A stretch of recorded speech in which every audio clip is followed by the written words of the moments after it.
अस्सलाम वालेकुम एवरीवन। आज हम बनाएंगे चिकन टिक्का। सबसे पहले हम ले लेंगे दही, उसमें 1 टेबलस्पून हम ऐड करेंगे लहसुन अदरक का पाउडर, हस्ब ज़रूरत हम अजवाइन डाल देंगे। 1 टीस्पून हम इसमें डालेंगे चिकन पाउडर, 1 टीस्पून भुना कुटा ज़ीरा, 1 टीस्पून ही हम ऐड करेंगे इसमें जी नमक, और 1 टीस्पून ही ऐड कर देंगे इसमें कुटी लाल मिर्च। हस्ब ज़रूरत हम डाल देंगे कुटा हुआ धनिया, 1 टेबलस्पून तंदूरी मसाला, 1 टेबलस्पून इसमें हम डाल देंगे चिकन टिक्का और अच्छे से इसको मिक्स कर लेंगे। ये जी हमारी मैरिनेशन तैयार हो गई है। अब हम ले लेंगे चिकन और इसमें गहरे कट लगा लेंगे ताकि जी इसका जो मसाला है अंदर तक रस बच जाए। इसको जी हम मैरिनेट करने के बाद तकरीबन 2 घंटे या ओवरनाइट रख देंगे।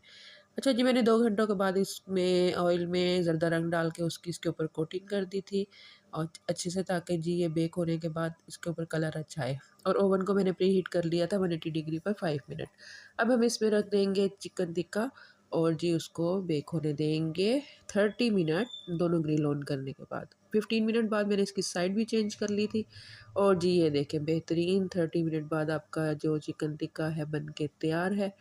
ये बिल्कुल जो है पक जाता है अंदर से और ये जी हमारे सर्विंग के लिए तैयार है। आप इसके ऊपर नींबू छिड़के और इसको रोटी नान के साथ एंजॉय करें और डाइट में भी आप इसको एंजॉय कर सकते हैं। अल्लाह